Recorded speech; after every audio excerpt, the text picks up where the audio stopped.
మిత్రులందరికీ నమస్కారం. మీ గౌరవ శాసనసభ్యులు మా తమ్ముడు శ్రీహరి గారు కోరిన ప్రకారం ఈ యొక్క చంద్రగఢ్ యొక్క అసలు యొక్క ప్రాశస్త్యం ఏంది, ప్రాముఖ్యత ఏంది, ఎప్పుడు ఎట్లా ప్రారంభించింది అనేది చరిత్ర తెలియదంటా ఉన్నారు. అయితే ఈ యొక్క పురావస్తు శాఖ ద్వారా సంబంధిత అధికారులు పంపించి దాన్ని స్టడీ చేయించి ఏర్పాటు చేయడం జరుగుతుంది. ఒకటి. రెండవది, మొదటిసారికి రావడం జరిగింది కాబట్టి కొంత ముందుకు పోవడం కోసం తక్షణమే ఒక 10 లక్షల రూపాయలు దీన్ని కేటాయింపు చేసే కార్యక్రమం చేసి కొన్ని వసతులు వనరులు కల్పించే ఏర్పాటు చేయడం జరుగుతుంది. సో తదనంతరం దీని పుట్టు పూర్వోత్తరాలు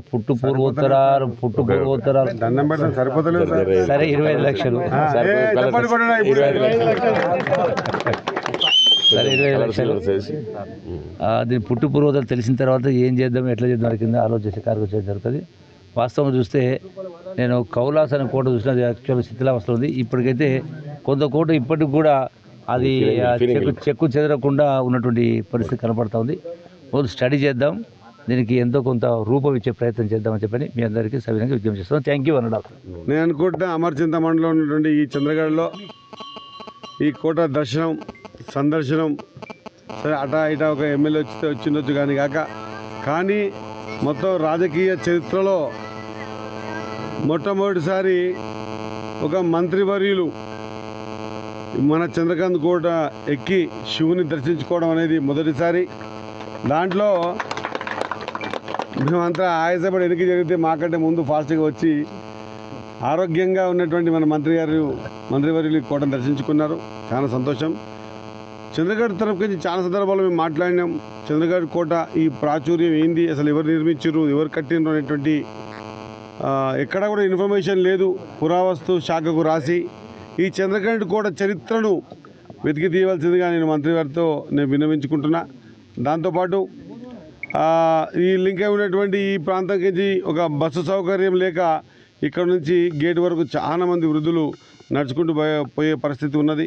చాలా సందర్భాలు అడగడం కూడా జరిగింది. ఇక్కడ నుంచి 2-3 లింకుల రోడ్డు అడగడం జరిగింది.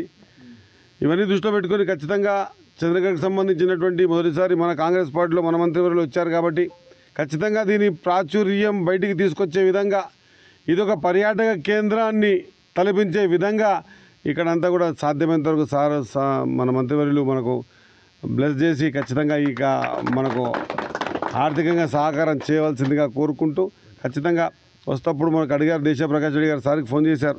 సార్ చంద్రగఢ్ కోటకు సంబంధించినటువంటి ఆ ఊరు గ్రామస్తులు మాకు కలిశారు, చెప్పారు ఈ విధంగా బస్ సౌకర్యం గురించి.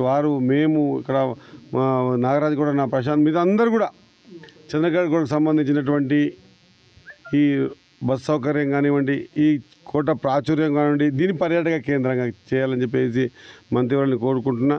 ఖచ్చితంగా ఎక్కడా లేదు పెద్ద కోట. నేను అనుకుంటున్నా ఉమ్మడి పాలమూరు జిల్లాలో ఇంత ఎత్తైన కొండపైన ఇటువంటి కోట ఎక్కడ దర్శనం ఇవ్వదు. నేను చూసిన కాడికి కొల్లాపూర్లో మన ఒక కోట ఎక్కడ చూసినా నేను తప్పించి ఏదో కోట చూసినా, ఆ కోట ఇంత ప్రాచుర్యంలో లేదు.